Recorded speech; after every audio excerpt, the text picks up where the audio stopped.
You ask Tiger to calculate. This deals with finding the midpoint between 2 points.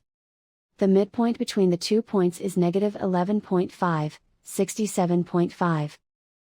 Let's solve it step by step. Plot the 2 points and calculate the midpoint using the formula. The coordinates of point 1 are, x1 equals 46, y1 equals 51. The coordinates of point 2 are, x2 equals negative 69, y2 equals 84. PM represents the midpoint of the 2 points.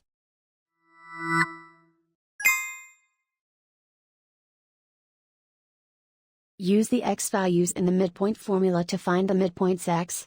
x1 equals 46. x2 equals negative 69. Simplify the arithmetic.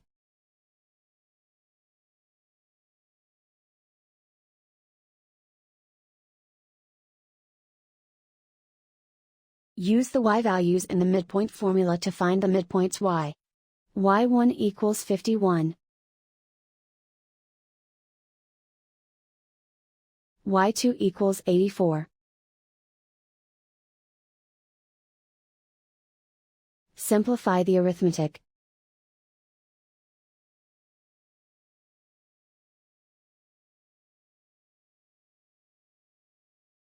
And so, the midpoint is, negative 11.5, 67.5.